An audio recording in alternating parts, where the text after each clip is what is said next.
Hey folks, how's everyone doing out there?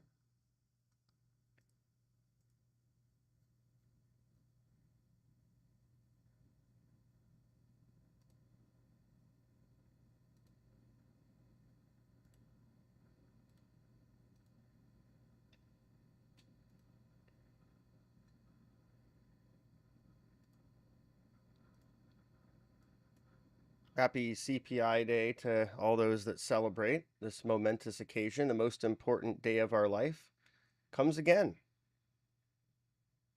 And we see a pretty positive reaction in the market post CPI. We see S&P futures grinding up to the second key gamma level pre-market.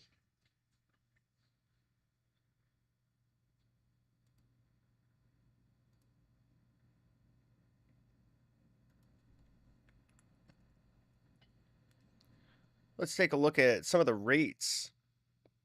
Not a huge reaction in twos here. Initial reaction quite negative, then a bounce, then just sort of settling in a bit higher than where we started.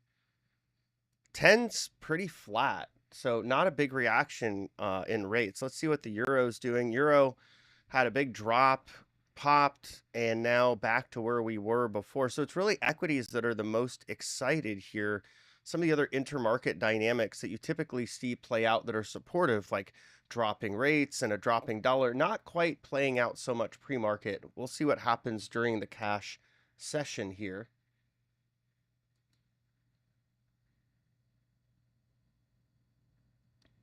Ordinarily with a print like that, you would expect that rates would go up more, the dollar would go up more, we'd see equities under some pressure. Not quite seeing that. Now, part of that may have to do with other dynamics that play out in these situations, one of which is, you see people hedge ahead of the event. And then they have, the motivation to take those hedges off.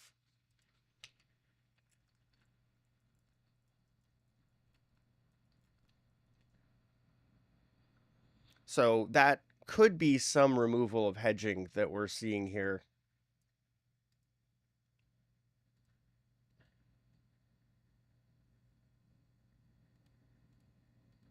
And we're still seeing Fed swaps pricing in that first rate cut by the Fed in June. So unmoved by this CPI data so far.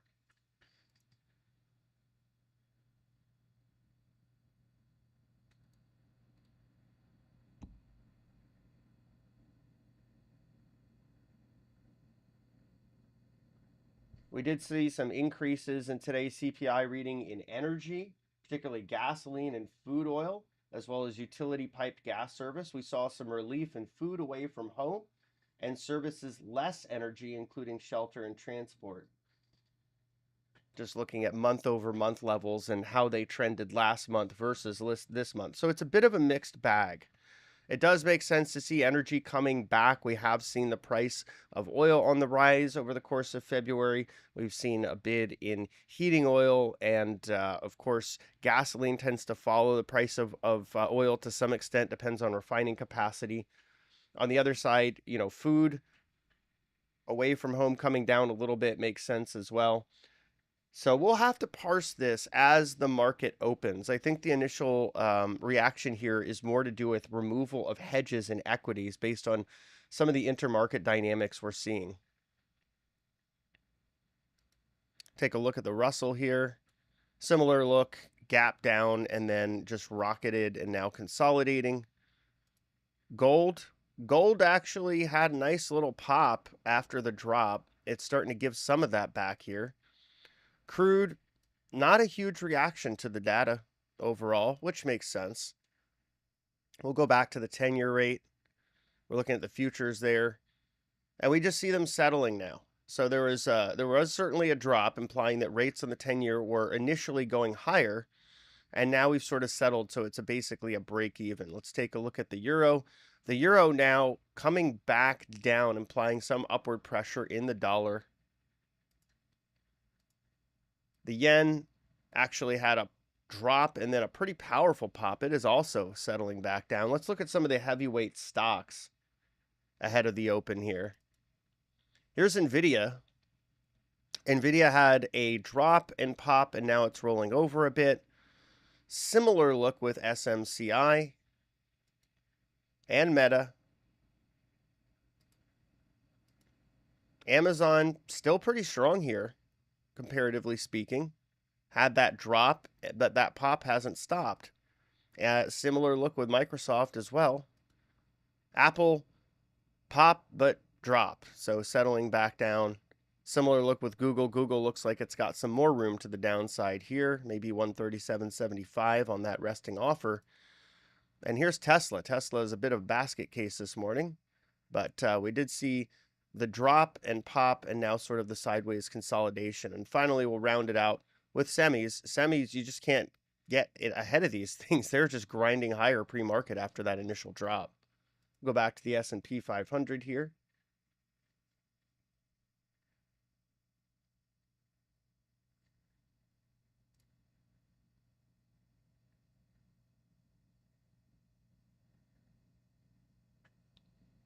OPEC crude oil output rose by 203,000 barrels per day to 26.57 million in February, led by Libya and Nigeria, despite fresh voluntary cuts. So that's interesting and certainly puts a little bit of pressure on the price of oil as you see more supply coming online.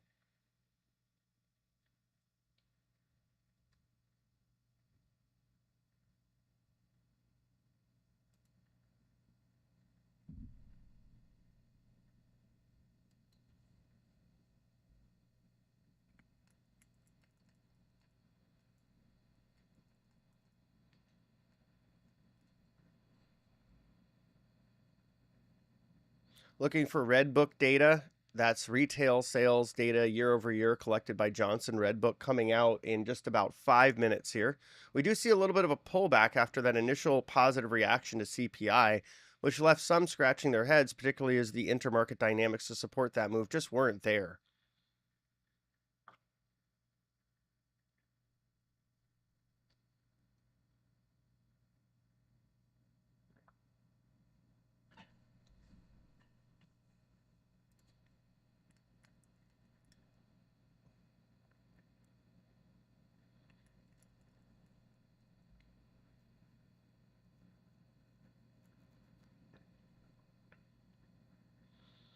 And again, looking at the way this reaction played out, to me, initially, it smells more like removal of hedging in equities. You get folks, and we saw it yesterday, there was a lot of out of the money put buying in SPX. There were some hedging flows in futures. You see that ahead of large event volatility catalysts. And then when the catalyst happens and it's not worse than expected, today's CPI was hot, but it wasn't scorching. You get folks that remove those same hedges. And so you have an addition of liquidity into equities. I feel like that's largely what played out, particularly given this pullback we're getting from that initial reaction. But we'll see. Let's see what the cash session brings us.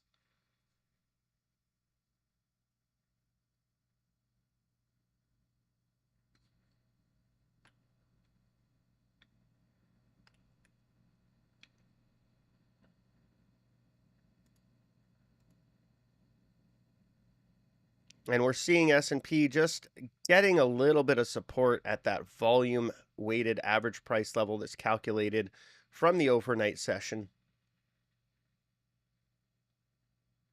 We did see resistance around this gamma 2 level found by the advanced SPX options visualizer. And that has to do with the second largest level of total gamma exposure on the SPX options chain.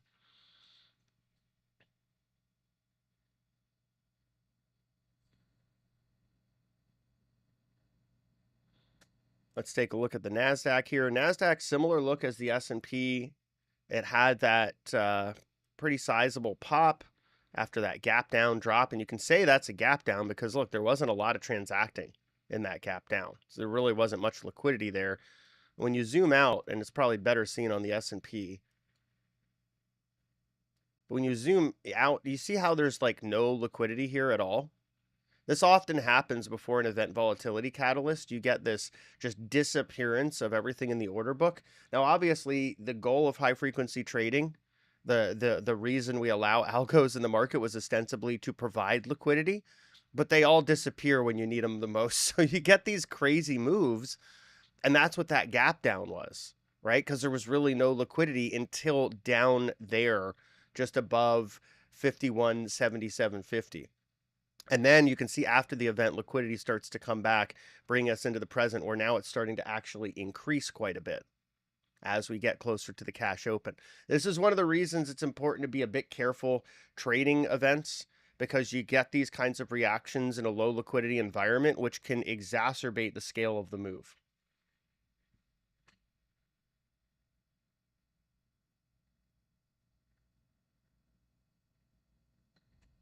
Someone asks in the chat, what data points suggest that the Fed shouldn't cut in June? Well, I would say all-time highs in crypto, near all-time highs in stocks, near all-time highs in housing prices, some signs of inflation reaccelerating, PPI coming in hotter last time. We'll see what it does this Thursday. Services and manufacturing PMI prices paid in positive territory, suggesting that there is more kind of inflation in the pipeline. NFIB small business survey suggesting that they're going to be raising prices, about 36% of respondents over the next 3 to 6 months. That correlates pretty well with CPI with a bit of a delay. So there's some, I would say pipeline of potential positive inflation pressure. The other one was, average hourly earnings still remain higher than what the Fed would want to see, which does add some pressure as well. So I would say all in all, if the Fed's dual mandate really is price stability and full employment, even though unemployment's ticked up to 3.9%, we're pretty darn close to full employment. We've got 1.3 jobs available for every unemployed and insured person seeking work. So still a somewhat tight labor market. So you could say the jobs market, that part of the mandate, full employment, kind of okay. And then on the other side, price stability, it's hard to argue we really have price stability with some signs of inflation reaccelerating. So I'd say if the Fed really is honoring their dual mandate here, there's every reason not to cut. Now, there are other reasons that they would say that there is to cut, and it's going to have more to do with bank reserves and reverse repos coming down and them wanting to add some liquidity into the short-term funding mechanisms of the market. I think that's really where the rubber meets the road for the Fed. I don't think it's going to be them really looking at their dual mandate. I could be a little cynical on that. I am a bit cynical of central banks. Folks that follow me know that, but I do think that there is some level of potential policy mistake playing out should they cut. I think that's one of the reasons that gold and crypto have such a strong bid.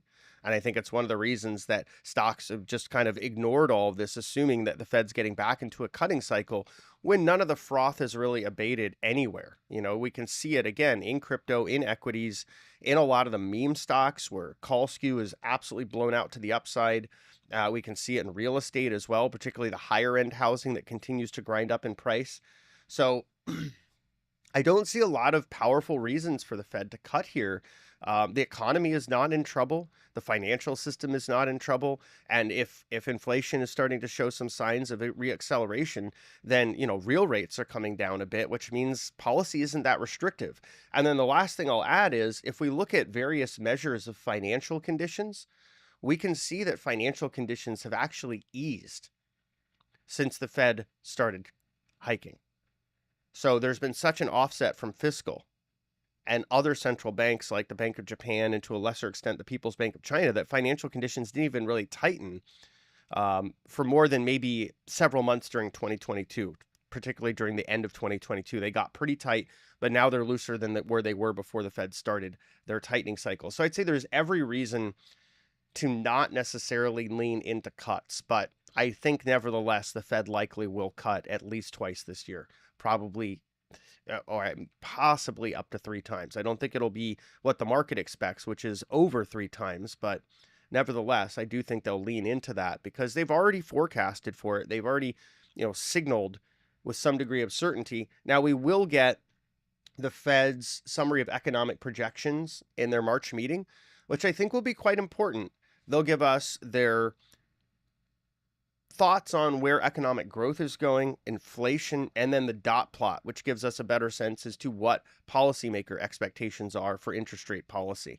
We also might hear a little bit more about their plans for their balance sheet. We've heard a number of different opinions on that, such as where RRP goes, that they start to slow down on quantitative tapering, or tapering the tightening, I should say, right? The other side is they've talked a little bit about selling mortgage-backed securities to actually fund some of the short end buying. So they would be actually shifting their maturities. Powell's also talked about shifting maturities to shorter maturities on their balance sheet. So I think all in all, we'll probably hear a little bit more about their balance sheet and what they expect to have happen there. That would be my thought for the March meeting, and maybe that'll provide some more clarity as to what they're thinking about, forthcoming cuts and why specifically they're thinking about them. Let me know if that helps with your question.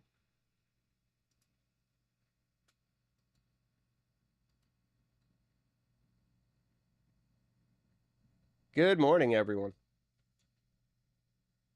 I have not heard of Lux Algo. Someone asks, do we use Lux Algo? I've not heard of that. You're welcome to share more about it. It certainly piqued my interest. And yeah, so let's go back a little bit further in time here, right? Let's go back to where this all started. So we do see the markets here, pre-market, giving up some of that pop post CPI, just finding some support at VWAP here. We did see some resistance at what has now become Gamma 1 on the advanced SPX options visualizer. And remember, again, when you have these events, you see liquidity disappear. There's no reason to be too aggressive ahead of CPI because you can get these big gaps. You can get a lot of chop.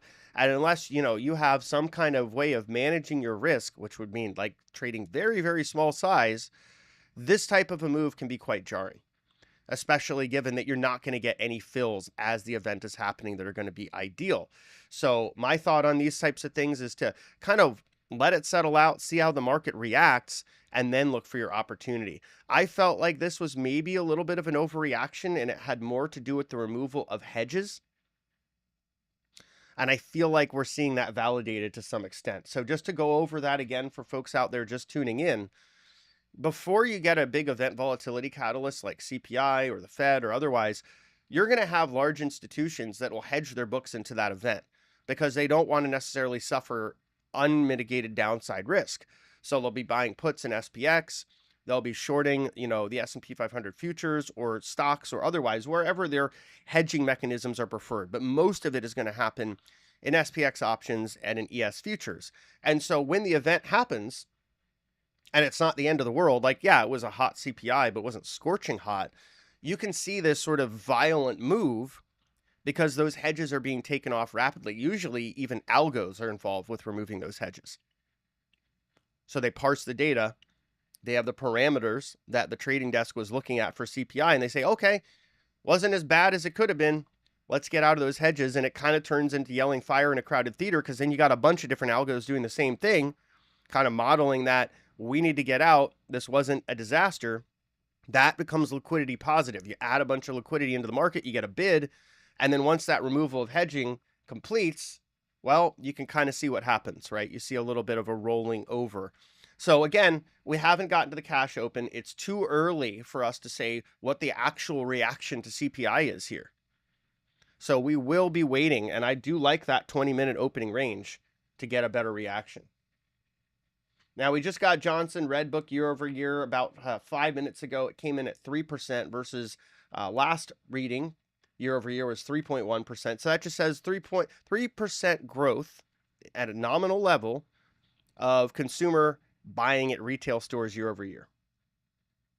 So overall, good news. Now, when you adjust that for inflation, it's kind of flat, right? The CPI just came in at, let's look at headline, right? Came in at 3.2% year over year. If Johnson Redbook is 3% year over year, then in real terms, it's down 0.2% year over year, right? So consumers are spending more, excuse me, but they're getting, in effect, the same or less because of that compounding inflation effect.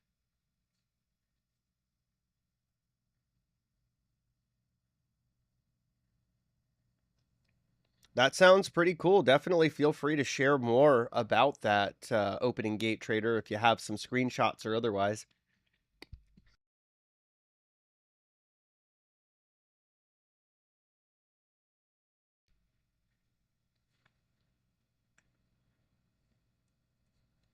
And folks, one thing to be really aware of here, because I see this happen too often and people get in trouble. Don't assume that the reaction within like a minute to a data point is the reaction, right? So when you get something as important as CPI or the Fed or big earnings or any kind of data print that's significant, especially when it's happening pre-market or after hours, do not assume that the initial reaction that you see is the reaction. It's not like, oh, it popped, it must be good news. That's a little bit aggressive. We need to wait for things to digest because it takes time. Markets take time to process information. There's the bot reaction that we talked about, right? But then there are also the actual humans that digest the data and make positioning decisions on the basis of it. So when we're looking at it from that perspective, I think it's important to contextualize that that decision-making process does not happen in 2 minutes. People don't parse all of CPI and they're like, boom, got it, know exactly what I'm going to do. The bots do that, and they're often wrong. Their human handlers sometimes have to go in and kind of adjust their positioning afterwards as well. So my thought is patience is a virtue around event volatility catalysts. There is no rush. You don't have to be in the CPI trade. You can look for the trade that happens during the cash session afterwards, particularly when you get this kind of crazy volatility in and out of, the CPI data release. Plus, as you get into the cash session, you're going to see improved liquidity, which means less slippage, better order fills, right? So it's a better, I imagine that today's trading session will be a little bit less volatile than 8:30 to 9. We'll see, but that was quite something there. You pretty much traded a 40-point range in a matter of 15 minutes in the S&P. So the lesson here is just with trade setups, whether you're intraday or swing time frame, patience really does pay off over time. There's no reason to try to get in every single trade, particularly around events where they can be kind of binary, and there's a lot of room for volatility due to those lower liquidity conditions going into the event. Now that CPI is behind us and we're getting closer to the cash session, you can see on the heat map that liquidity is building. Now let's zoom out a little bit and then we'll take a look around the market. We do see a really large level of interest below us here. This is that level where we actually saw a bounce earlier post CPI, just around 51.78. That was an area where there was a lot of hedging interest yesterday. It was the second most active area of put buying.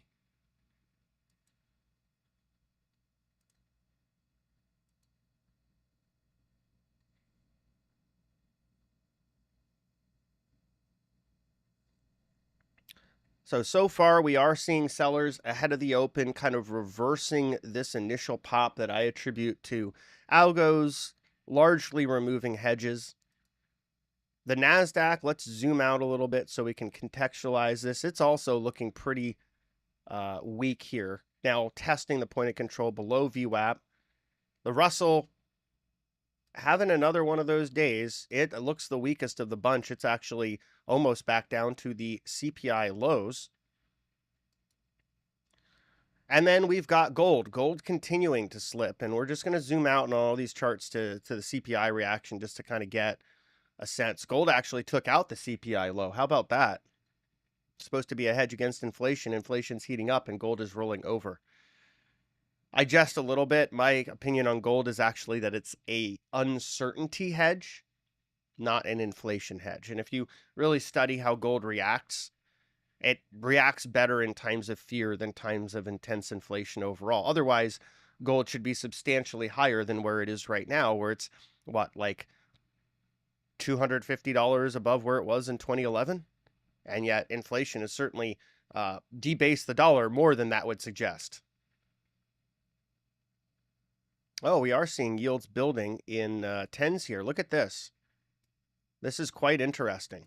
So pre-CPI, you had 10s gap down, right? This is the futures contract, so inverse is yields. So you had that big gap down pre-CPI, then you had a little pop off of that, right? Now we're going right back to that level. This is ominous for equities. This suggests that NASDAQ stocks especially should see some weakness.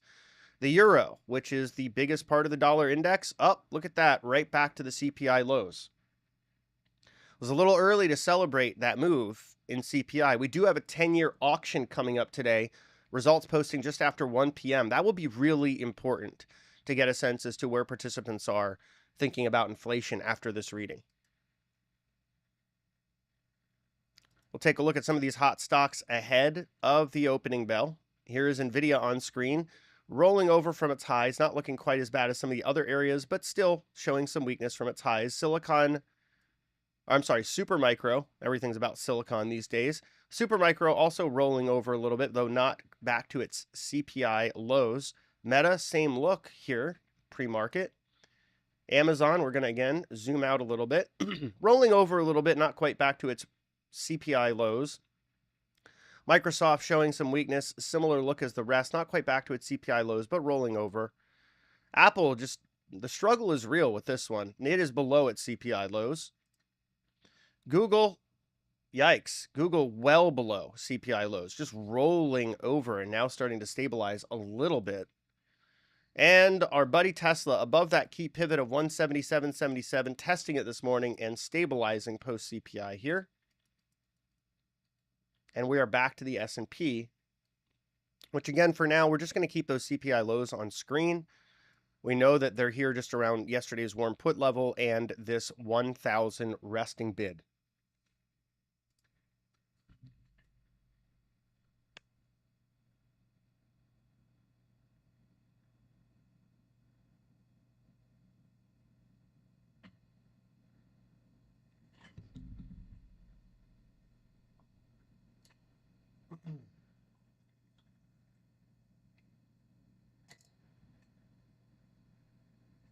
So remember, when CPI came in, the market did drop immediately. I've got some folks in my YouTube discussing this and saying, you know, it should have come in, if it was hot, the market should have come down immediately. Well, it did. We got a gap down and everything post CPI. Then you had that pop, which again was probably the release of those hedges. And now you're seeing the drop come back in. We're back to basically where we were prior to CPI in the equity indices. And if we're looking at, the 10 years, we're actually testing those CPI lows, similar with the euro. So I would say that initial reaction is being faded. That initial recovery reaction, I should say.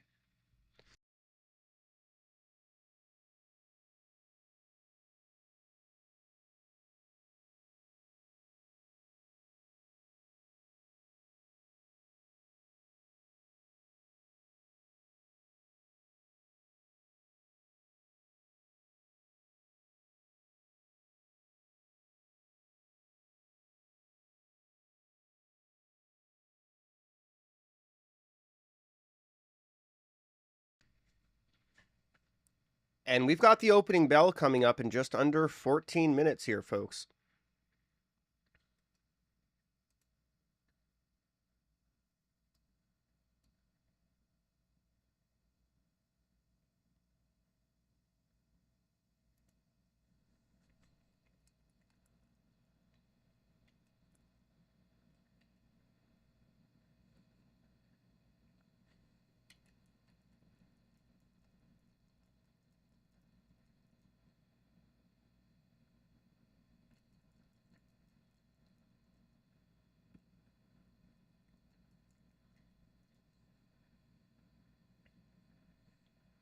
And you can see this point of control level here, this yellow line. This is the line in the sand. We cross below that. We are below where we were pre-CPI, and that's going to give sellers the chance to get a little bit more aggressive, and it puts this 51.78 level right on the radar.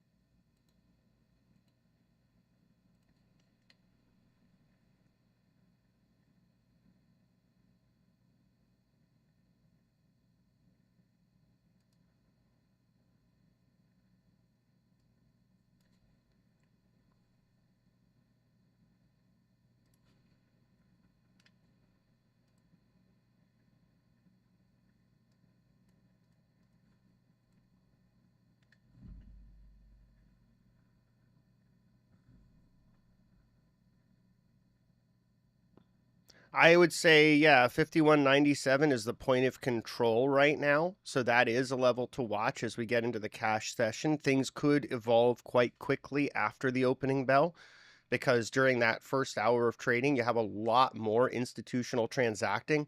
And folks, I want to just go out and say one thing that's really important. This is options expiration and futures expiration week. So that means you're going to have a lot more rolling of positions by large players that are somewhat price agnostic.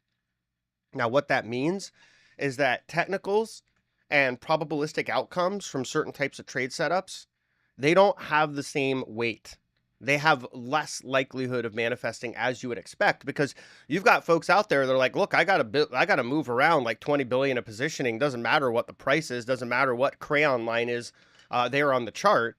Right. So that's the caveat I will say about OPEX week is that it does not play out as you might expect versus other weeks because of all that position shifting that's happening.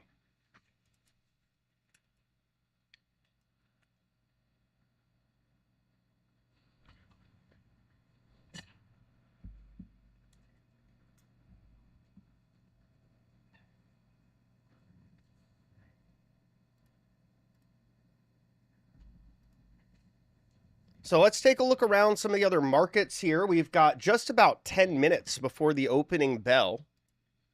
Here's the NASDAQ. We're going to, again, zoom back out and look at that. We have been plunging back down to those CPI lows. We haven't quite gotten all the way there yet, but the NASDAQ has given up that point of control that it was holding. So that is a bearish look for our momentum leader. We watch the NASDAQ closely because it tends to lead the market up and down. Russell, boy, not looking so great. Similar look as the NASDAQ now. Just both of them really sagging back down, looking like they want to test those post-CPI levels. Gold took out the CPI lows and looks like it's rolling back over. You do have a large resting offer at 21.74 worth watching. It's acted as resistance so far. Oil getting a nice little pop here. Let's see where we are in relation to the CPI move. Just trying to recover in oil here. It didn't have a big move post CPI, but then after that, we saw this pull, right? We got down from 78 and change all the way down to 77.35. Now we're seeing about a 50-cent rally off those lows. 2-year note futures, this one's a real important one to watch. This is sort of a way of seeing in real time market expectations of the Fed. A 2-year note, you know, if you look at its yield versus Fed funds, it tends to be somewhat predictive as well. So it's a great one to watch. You can also watch Fed funds futures, not for predictive value, but for understanding where market participants are thinking things are going to go. Very important distinction, by the way. But yeah, 2-year note futures are rolling right back over to those post-CPI lows. This is another sort of ominous sign because you're seeing the market tell us in no uncertain terms, this data compels us to bring rates higher, risk lower. I'm going to imagine as we go on to the dollar chart and one more, that it's also continuing to show strength versus the euro. But first we'll go to the 10-year. The 10-year taking out those CPI lows. So that's ominous as well. Okay, we want to be objective about assessing the situation. That initial reaction was likely hedges being removed. Now we're seeing more of what I call the real reaction. And yeah, euro almost back to those lows versus the dollar that we saw right after CPI data was released. The yen a little bit more stable comparatively speaking, but still pretty weak day. You know, it had that reaction, that big draw in the yen. Then we had the pop. Now we're falling back down again. So let's look at some of the stocks here ahead of the open. Again, we're going to zoom back to CPI. NVIDIA showing some resilience, but microstructure is distributive. You've got those lower highs and lower lows there. We'll look at SMCI. We're going to zoom that back out a little bit. Similar look as NVIDIA, less liquid, obviously. And you got some random spoof for 8K on the bid down there at 1100. And look, we've got Meta showing that same sort of distributive pattern. Not quite as much transacting going on in this stock pre-market, but nevertheless, it had that drop, that pop, and now we're rolling over. Amazon, pretty similar look. Again, we'll zoom out, and you can see there is that drop, pop, and roll over. Microsoft, a similar look here, now getting closer to those post-CPI lows. And Apple. Apple's actually taken out those post-CPI lows and bounced a little bit, but overall looks kind of ugly pre-market. And Google, this one had that drop, popped, and then rolled over to significant new lows.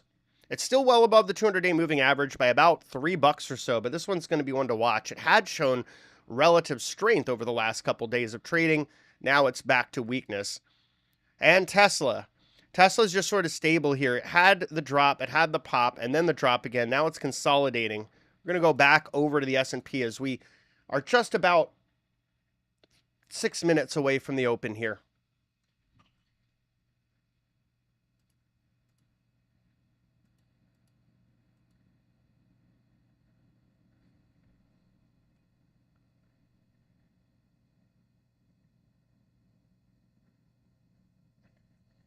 And folks, while you're watching, if you have any questions about anything you see on screen or what I'm discussing, you're always welcome to ask. It might take me a moment to get around to you because I've got about 4 different places that I'm streaming to right now. But nevertheless, I do want to make sure that I answer any questions and that you get some, some value, some learning experience out of this stream. My goal is to help you learn more about how I trade, but also how I think the markets work, so you can get a better sense as to how you may incorporate that into your process. And an important part of that this morning was talking about hedging and removal of hedging and how that can give us head fakes. And we saw that play out pretty clearly with the S&P and the NASDAQ. We saw it, the intermarket dynamics not support the moves that we were seeing in the equity indices and then them start to fade. So that's all important to understand in the context of, whatever time frame you're trading, but particularly shorter time frames.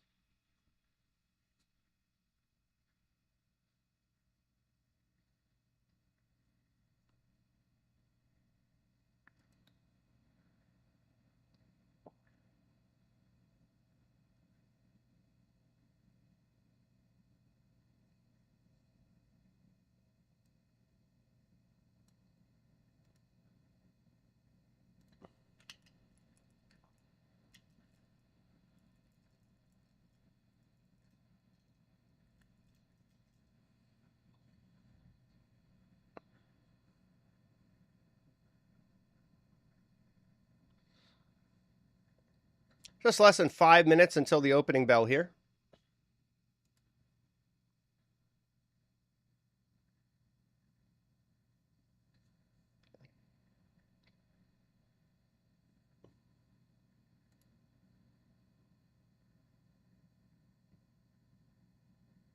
Fitch had a headline coming out earlier saying U.S. bank liquidity likely to remain relatively stretched until there is some shift in the Fed's monetary policy.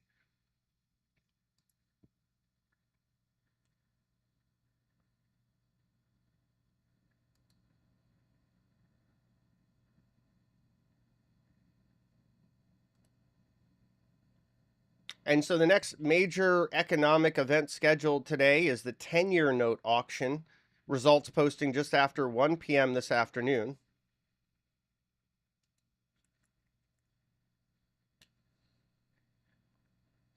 And there was over 100 billion of Treasury auctions this week. Yesterday's 3-year auction went very well. Today's 10-year auction is 39 billion on offer from the Treasury. Tomorrow we have a 30-year auction with 22 billion on offer, and results will also post after 1 p.m. for that auction. I believe the 10-year will be pretty important today to get a sense as to whether this inflation picture shifting a little bit has an impact on what we've seen as recently being robust demand for U.S. Treasuries. Part of that robust demand likely has to do with the presumption that the Fed will be going back to an easing position, so some of these higher interest rates are more attractive.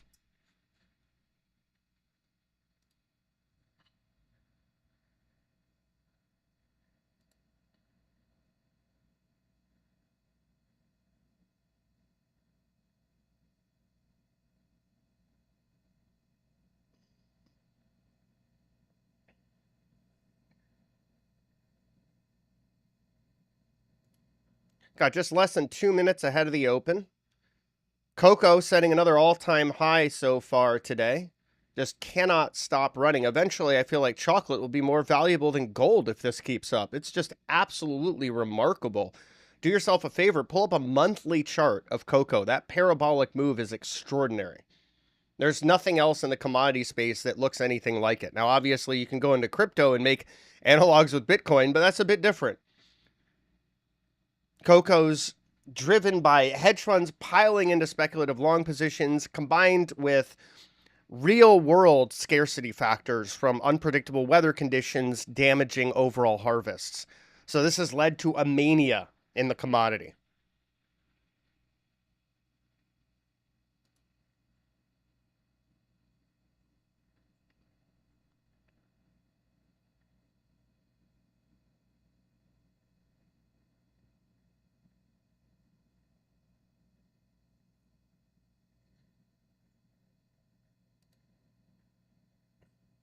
Someone asks, what's my view on gold and silver now?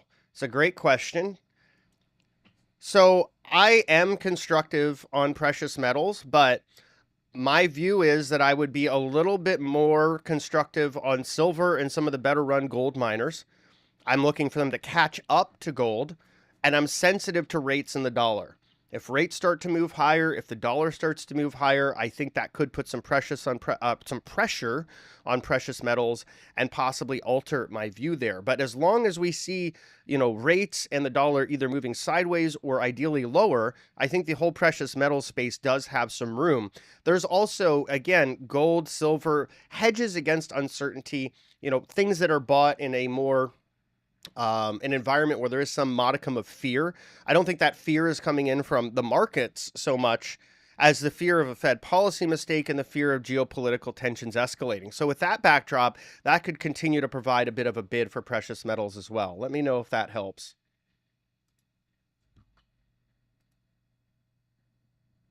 In terms of, someone asked me, is it time for natural gas soon? I think that's a great question. So if we look at it from the perspective of seasonality, natural gas tends to do well in April. So I'd say a little more patience, but we are getting close to a time where there could be opportunities. Now, personally, I prefer to trade the companies in the space, like a Diamondback, symbol FANG, versus the commodity itself. But nevertheless, April is more constructive for seasonality in natural gas than March or February or January. The opening bell has rung. We are seeing a little bit of a bid off the open here. Remember, as we are in OPEX week, you do have some of those decay flows, right? Theta decay is driving down the value of SPX puts. So in that first hour of trading, you get a little bit of a bid, all else being equal, with those flows coming through.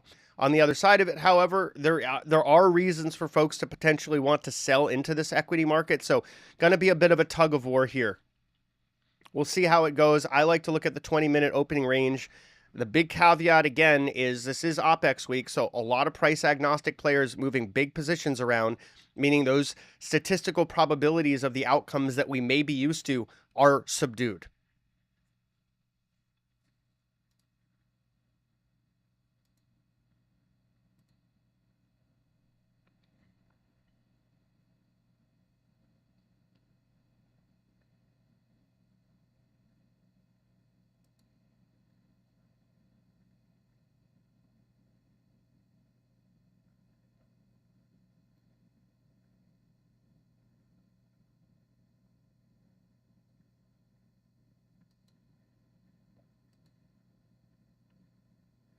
And we're going to take a look around other parts of the market here in just a moment to get a sense as to how this opening is shaping up.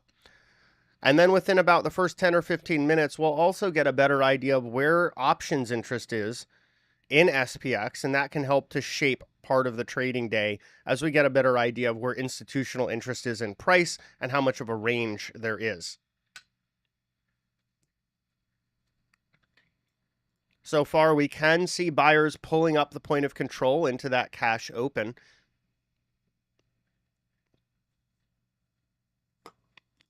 And we do see some liquidity beginning to build above at 52.20. That's just above that key gamma 2 level.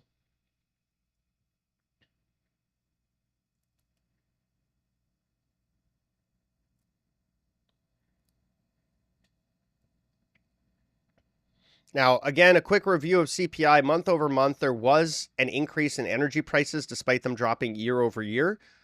We did see a drop in food away from home, and it was overall a mixed picture. So I'm going to go right back into it here. Shelter and transportation, their rises also eased a bit month over month. Now, that may be to some degree ephemeral. Transportation costs are, they're sensitive to energy going up. There might be a bit of a latency, but those transportation costs could come back up. We also see shelter slowing month over month, but home prices, particularly middle and most especially higher end home prices, continue to rise, which could put some delayed pressure on owners' equivalent rent surveys with about a 5 to 6 month lag.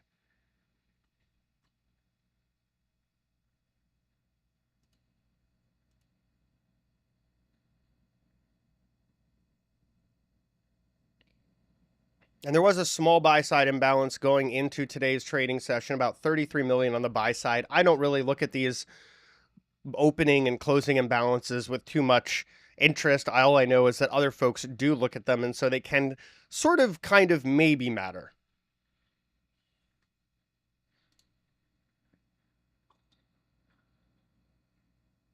All right, so let's hop around. We do see, again, that tug of war idea I was talking about between buyers and sellers on the open here. You've got those passive flows accumulating back S&P futures contracts as hedges are being losing value, but some hedges are also being removed. But on the other side of that, you do have real sellers looking at that CPI acceleration and saying, gee, that's not what we wanted to see. So bit of a tug of war. Let's look at the NASDAQ here. NASDAQ looking worse than the S&P overall, and really starting to have a look like it wants to come back to these post CPI data release lows, that gap down level. So we'll be taking a look at that. That's going to be just around 18,212 on the NASDAQ front month. That's June now, rolled over everything over to June for equities. Russell also has that similar look. It is really just weakening into the opening here. Gold also rolling over a little bit into the open on that hotter inflation data. Again, gold not really an inflation hedge, more of an uncertainty hedge. And crude oil rolling over as the point of control was pulled lower by sellers. We got a little bit of a pop there into VWAP and now rejecting, and we have a large area of resting liquidity on the bid around 77.25. We've got 10s here. They're also weakening. That implies rates on the long end are starting to move higher, and that makes more sense with the type of CPI print than we had than it to see rates actually show relief, which was the very initial reaction, right? Within that first 15 minutes, you had a violent gap down and then a pretty decent recovery, sort of like a beach ball being pushed underwater and then popping. But now we saw that pressure released, and we're starting to see the real reaction. And the real reaction is this data wasn't so great. 10-year has a similar look, albeit pushing below the post-CPI data release lows. And you can see it in the 10s too. All that liquidity vanished. So really, no matter what you're trading, if it has some proximal relationship to CPI, it sees liquidity disappear, right? So during that trading event, it's important to be very careful. This is why trading the event, if one is going to do it at all, should be done in very small size with wider stops because of exactly this type of price action. Euro on screen back to CPI lows, implying the dollar is firming up here. We'll take a look at the yen as well. Same look. Not quite back to CPI lows, but weakening nevertheless. Now, let's take a look at everyone's favorite stocks. NVIDIA, yikes, that open. Nasty business there. Not quite gapping down to post-CPI lows, but that was quite a drop there, just right off the open, about $7. SMCI, even nastier there. Not quite back to the CPI lows, but a big drop in SMCI. Meta, big drop in that one on the open as well, and it is back to the CPI lows, actually starting to take those out. Meta was a leader, so seeing it behave this way is slightly concerning. Amazon, let's zoom out a little bit here. Close to those CPI lows with liquidity building around that same area. And Microsoft actually ignoring the rest of the pack. Look at Microsoft's relative strength. That is very interesting. Maybe there's a specific news catalyst here, maybe not, but folks are taking advantage of Microsoft's dip and actually buying it, and it is ignoring its peers. Apple, yikes. Oof. Apple handily taking out those post-CPI lows, liquidity building below, and really just this thing is just slipping after the market opened. Google, look, Google had that huge drop. It extended the post-CPI drop, took that out. Now we've gotten right back up here. Very interesting price action in Google and Microsoft today. And Tesla, well, Tesla's dropping further. It had that period of consolidation. It was making up its mind about the next move, and we can see it's decided now. It's well below that pivot of 177.77. That's the line in the sand where I would get bullish above, bearish below. Bearish of Tesla based on the technicals, and look at all that liquidity building below as well. Obviously, people want to buy it, but they want to buy it at lower prices.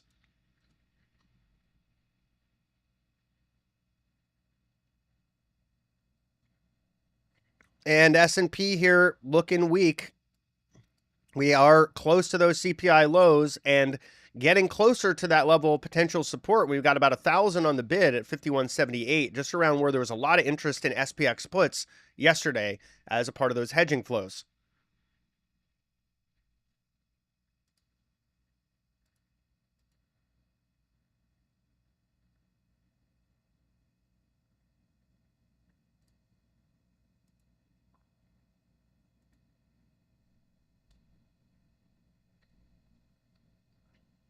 And folks, if you're enjoying the stream, feel free to retweet it. It's just on the top of my Twitter feed here, or you can share the YouTube link you're watching on whatever social venues that you're participating on. The more, the merrier. Yeah, you're welcome. Thanks for tuning in. Appreciate the positive words. I always enjoy watching the markets. I felt like the reaction today post CPI was a little bit silly. That's why I wanted to hop on mic a little earlier than I usually do for today's stream, to just provide my 2 cents that this isn't exactly what it appears to be. And indeed, we are seeing that play out. I mean, that was hotter than expected data. And when the market reacts, you know, it doesn't necessarily have a reaction function that can give us an accurate sense as to what it thinks within 2 minutes or 5 minutes of the data release. So that's why I like to caution getting too excited about those very quick snap reactions, because it can be the removal of hedging more than a sincere view being expressed. And I think today is a perfect example of that phenomenon. People hedged into CPI when it wasn't an end of the world print. They got rid of those hedges probably algorithmically. Those algos fought each other a little bit, caused that big bid off the lows. But the reality is it wasn't great data, and there's every reason for real humans to sell into that a bit.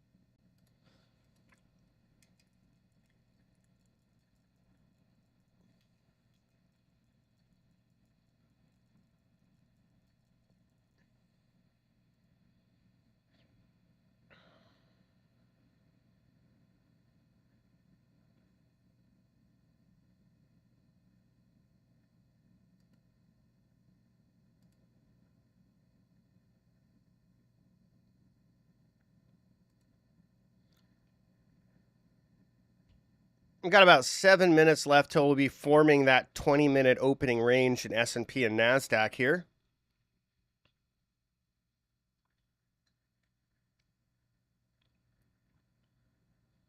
We have seen some iceberg distribution here too.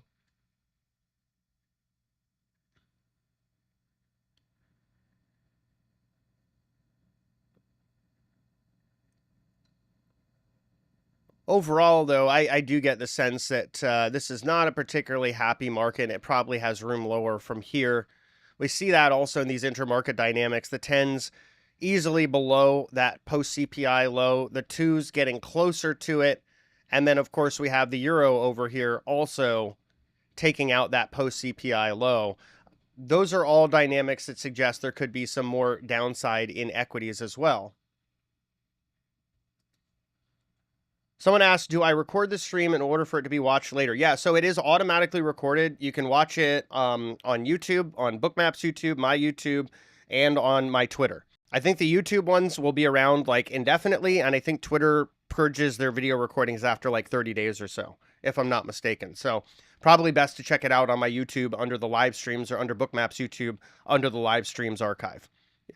And if you find this, valuable for later learning, that's awesome. That's what I'm all about. I hope folks find value to watch it once, maybe watch it again later, or at least, to kind of take some notes as to what all is being shared. I've been trading since 2005, and I try my best with everything that I'm doing to help you avoid some of the pitfalls that myself and other earlier traders make. That's a big part of why I do what I do, to share that knowledge and to help folks avoid some of that pain as well, which is one of the reasons I talked about head fakes this morning, because I've seen a lot of people get trapped in that type of trade and get their head ripped off, getting too bullish on a reading like today, and then it just goes absolutely the other way.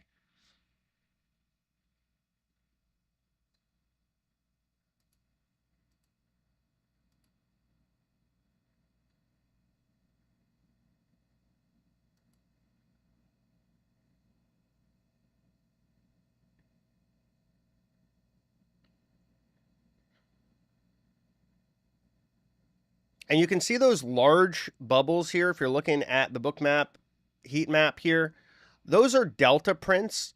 That's showing you that there is aggressive selling. Just like the large green bubbles are showing you there's aggressive buying. You can see overall, this tape has been full of aggressive sellers. They are dominating the tape so far. So just to give you an idea of the mood, people want to take profits here. This is mostly a long-only world. Like, even the most aggressive bears out there are still net long. There's very few people that, across all their equity exposure, retirement accounts, taxable accounts, trading accounts, whatever, that are net short, right? So most of the action that you see on a day like today, this weakness, is more profit taking. It's not just people leaning into shorts. And most of the shorting that you see by institutions is actually hedging their book, right? So just important context, because I know there's this idea that like bears are just always short and they just always are imploding when the market goes up. The reality is that some of the most ardent bears out there are net long, very net long, but they're hedging that long exposure by shorting other areas of the market. Just thought that was something to talk about as we wait for this market to kind of give us our 20-minute opening range. Just about 4 minutes away from that, we can see we're getting closer and closer to that post CPI low in the ES contract for June.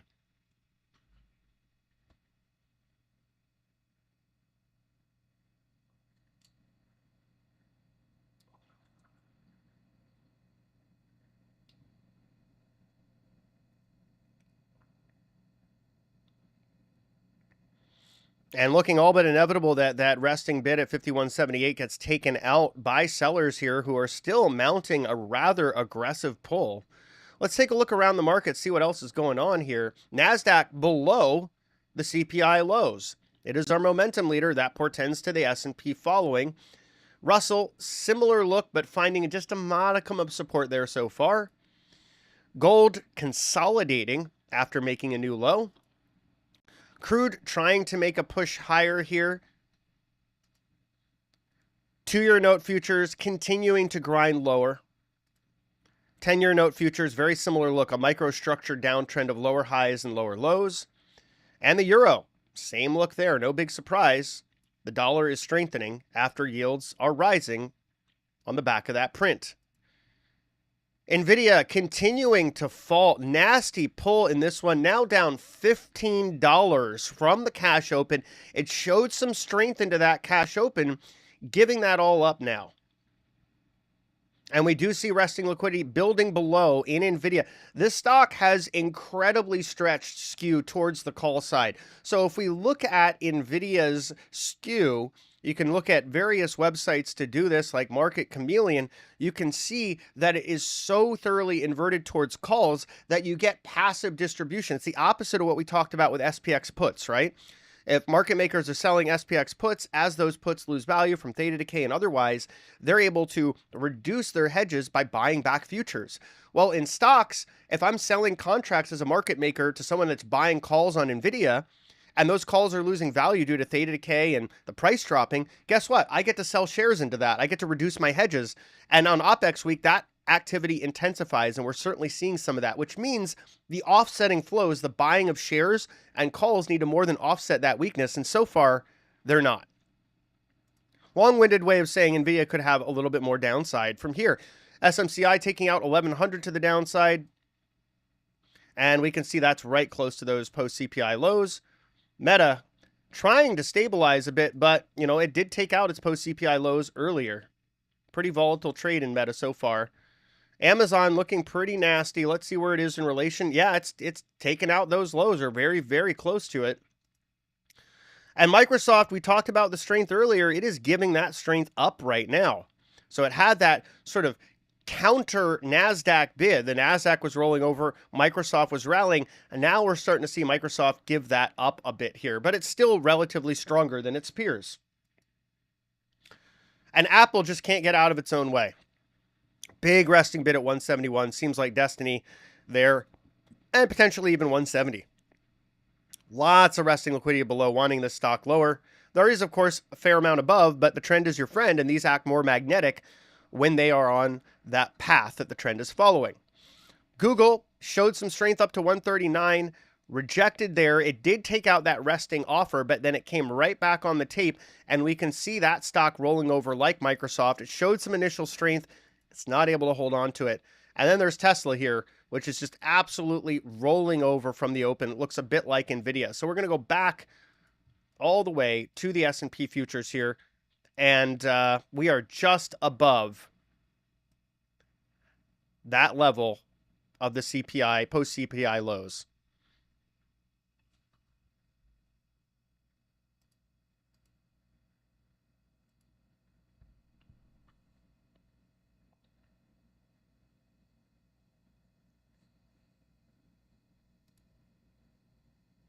We do see a lot of call buying in Tesla this morning, as well as NVIDIA.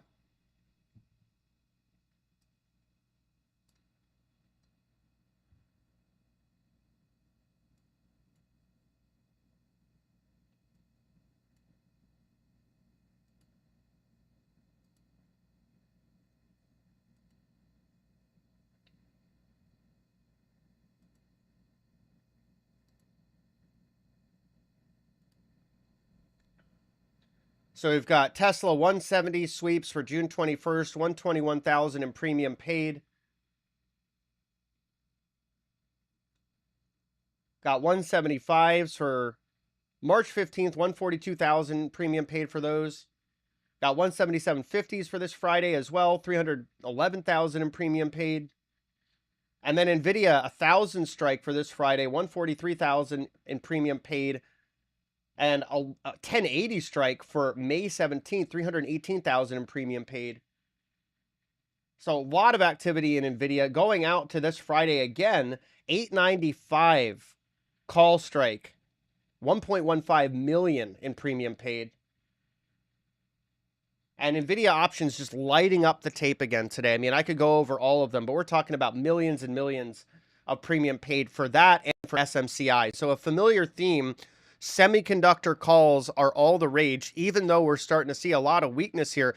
I'd imagine it'd be even weaker if there wasn't that kind of bid in the semiconductor calls. Meanwhile, seeing S&P bid off of that 5178 level so far and right into the midpoint, we do see our initial calls and put flows. So we're going to zoom out so we can see what the SPX options visualizer is seeing today on the tape.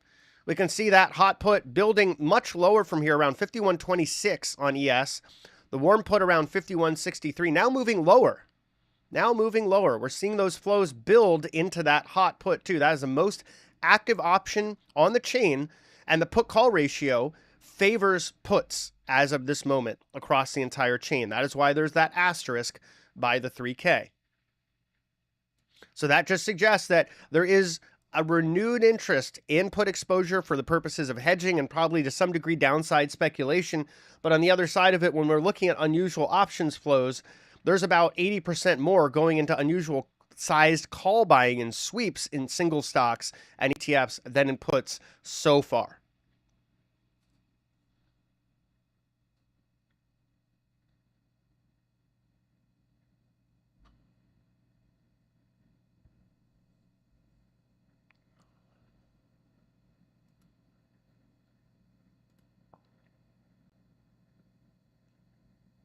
Yeah, you're very welcome. Thank you so much for the positive feedback. Really appreciate that. And glad to hear that my explanation about removal of hedging helped to contextualize some of what we were seeing this morning.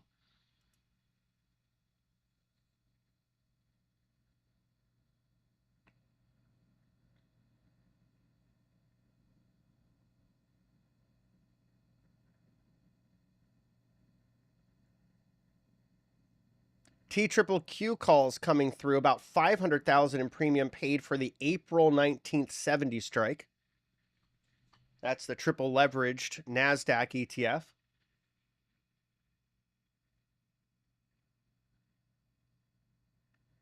And interest growing in Baidu, June 21st, 125 strike calls, 183,000 in premium paid there. Let's take a look at our friend, the NASDAQ.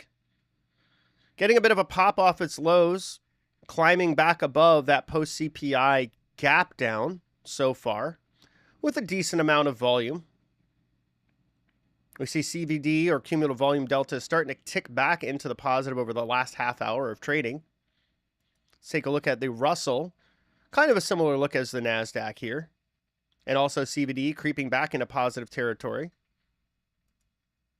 Gold just consolidating here after those earlier losses. Again, really large resting offer at 21.74. This is not a particularly liquid contract. So when you see that much on offer, it definitely catches my attention. And we can see it acted as resistance not once, but twice. So a little bit too much supply for buyers to feel comfortable pushing through. Crude climbing back up here above the point of control and just testing VWAP from below. You can see cumulative volume delta pushing back into positive territory over the last, let's call it 40 minutes or so. Starting to look more bullish. And we do see a really large resting offer in crude above us at 79. Twos starting to stabilize after that draw. So we're starting to see rates stabilize a bit higher than they were before CPI. Similar look with those 10s. Still below that CPI low. And similar look with the euro stabilizing a bit above that CPI low, not by much, but again, suggesting the dollar showed some strength here post-CPI. NVIDIA getting a little bit of a bid after that violent drop. Still looking like a microstructure downtrend with lower highs and lower lows unless we start to see a push above 878. SMCI looking a little more constructive than NVIDIA, looking like it's trying to base, maybe reverse here, but seeing some resistance at VWAP. And Meta, actually nice reversal here, a W-shaped bottom now pushing above VWAP. And Amazon comparatively weaker than its peers, but starting to show a little bit of strength. Not a ton of conviction in that trading. Microsoft pulling back up. And Apple just sort of moving sideways here. Not a lot of excitement in this stock. Google looking a lot like Microsoft, trying to get right back up to this area of resistance for Google. That's going to be around 139, where there's that very large resting offer. And Tesla looks like it's trying to put in a bit of a bottom here. We'll give it a little bit more time to bake. I'm going to say it needs to push above 174 and 175 to really convince the market of that. And let's take a look at SMH. SMH, nice reversal on this one. Right back above VWAP here as well.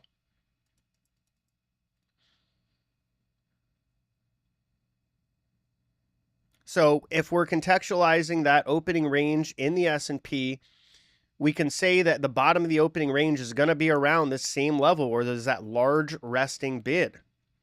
Top of the opening range is going to be around 52.21. So we're still waiting for a move outside of that range. We haven't quite had it yet. So we haven't really had anything that gives us a sense as to what kind of trend we may experience. And again, big caveat, big disclaimer, it is OPEX week. So these opening range probabilistic outcomes are a little bit subdued. They're less likely to be as predictive as they would be under normal trading conditions on a non-OPEX week.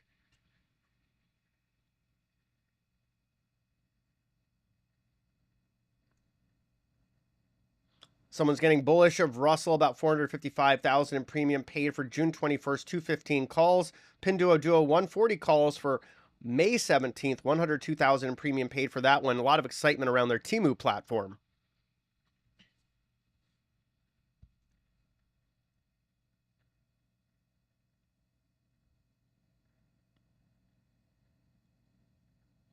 and pretty decent range today, pretty much a 40-point range. So if we do get a break one way or the other, we could see some momentum continue into that. Capital One Financial, 140 calls for this Friday, 250,000 in premium paid.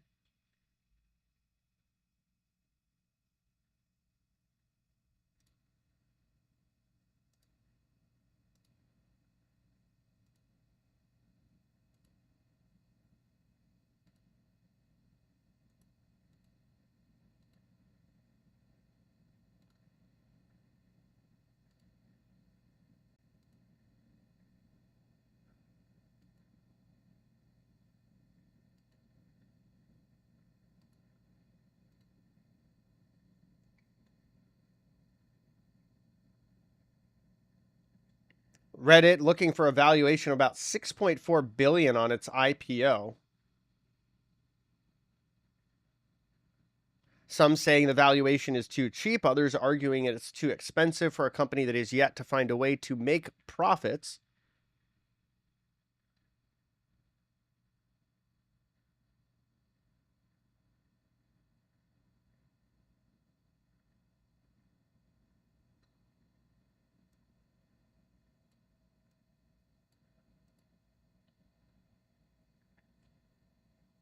An inverted yield curve is no longer a reliable indicator for a recession, according to 22 of 34 strategists polled.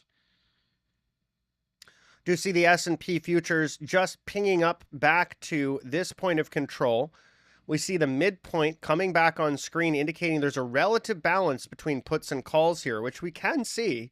While there is a little more heaviness to the put side of the equation, it's not enough to say that this is a market that's out of balance, that it's an auction with, that much more demand for puts.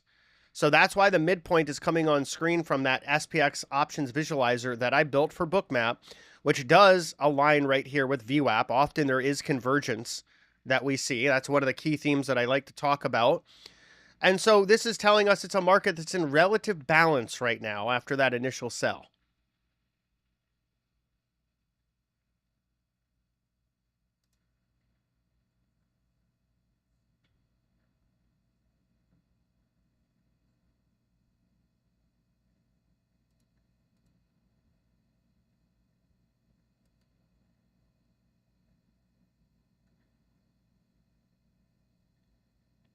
Let's take a look at the NASDAQ and see how it's faring. Very similar look in the NASDAQ as the S&P. We also see there is a resting offer building above at 18,400. NASDAQ climbing above VWAP and now challenging the point of control. Russell, very similar look here, although seeing some selling pressure around that convergence.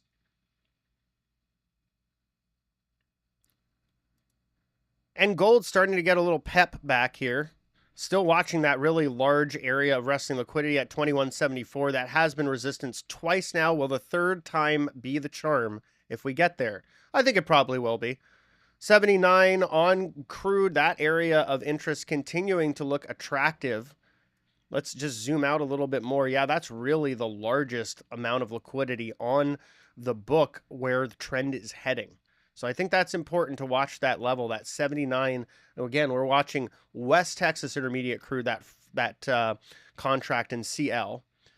Twos starting to look like they're consolidating, possibly looking like they want to maybe make a little bit of a push higher here. Similar look in tens, but overall, these gave back their post-CPI gains. Euro, a little bit of a pop, but now starting to look a bit saggy here. Again, this is about 70% of the US dollar index weighting, so it tends to matter quite a bit. And NVIDIA, really recovering very well. A lot of those options flows that we've seen coming through, helping to provide some support. Options really are the tail that wags the dog in this market. There's so much more volume and notional traded in single stock options and index options than their respective underlying in stocks and futures. So, if you compare, say, the S&P 500 index options trade alone, it's 1.2 trillion of notional trading every day. All of equity futures put together is 400 billion. So a lot more interest in options. It makes sense also from the context of margin rates going up. So if you want to get a better price on leverage, options make sense to express that view. Let's look at SMCI. Boy, you wouldn't even know there was a drop if you blinked. It's come right back to where those prior levels were. And SMCI and NVIDIA options have been absolutely hot all morning long. So not a huge surprise seeing these recover. Meta also recovering. Nice W, just pushed right through all those areas of resistance, right back to that point of control. Amazon, similar look as well. Really nice V-shaped bottom recovery on that one. Unusual to see. Nevertheless, there it is. And Microsoft climbing to new highs and taking out that large area of resting liquidity above at 410. Apple just kind of ignoring its peers. Looking a little bit more constructive, but very, very lackluster in comparison. And Google no longer showing that same relative strength that Microsoft was, but nevertheless still looks better than its peers overall. But the comparison between Google and Microsoft, well, you can see which one's really getting the attention of buyers today. And finally, Tesla ignoring the rest of the pack and heading lower, really looking like it wants 172, potentially lower than that. The company continuing to struggle with narrowing margins, slowdown in sales, sabotage of its gigafactory in Berlin, and increasing competition from companies like BYD. So Tesla no longer a retail favorite. Really, NVIDIA has become the retail favorite.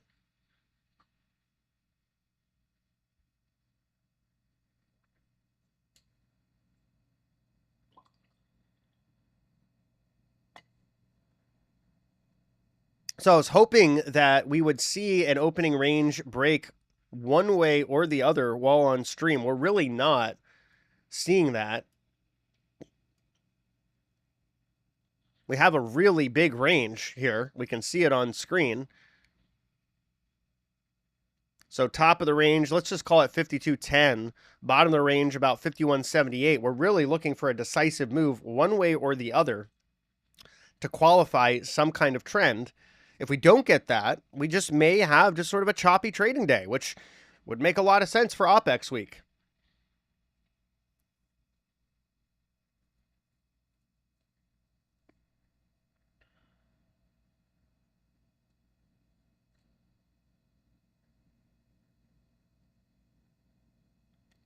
Let's take a look at the NASDAQ, see if it's giving us any interesting signs or signals here. Similar with the S&P, large opening range, no real break one way or the other yet. Although we do see CVD continuing to build, showing there is more buying interest in the NASDAQ. Russell comparatively looks not great. Seems like it wants to roll over here a bit.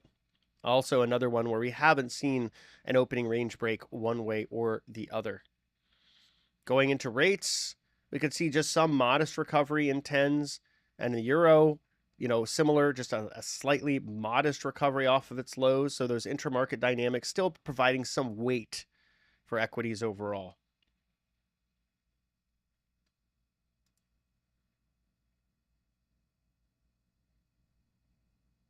NVIDIA 200,000 in premium paid for the 900 strike for May 17th. So still a lot of interest in those NVIDIA options here. SMCI 108,000 paid for this Friday's 1150s. So absolutely interesting day. Maybe we're going to see the S&P start to pierce the top of this range here. Let's keep an eye at 52.10, see if we can build acceptance above that level and make a push. That would be certainly surprising with the intermarket dynamics we're seeing, suggesting downside being more likely, but nevertheless, this is the market we're in. So I want to thank everyone for tuning into my stream. I'm going to go ahead and wrap it up here. You can always watch a replay of it later on YouTube or Twitter. And I want to thank Bookmap for hosting me on their platform for this as well. If you want to learn more about Bookmap, check out Traderade.com/bookmap. Scroll down to the specials. You can get up to 40% off. You can also check out my plugin, the SPX Options Visualizer, at Traderade.com/SPX. That's Traderade.com/SPX. And if you'd like to learn more about Traderade, visit us at Traderade.com. You get up to 20% off your first month or quarter with the code Mayhem20 at checkout. Thanks again, everyone, for tuning in. I'll be back next Tuesday at 9 a.m. to stream more on Bookmap.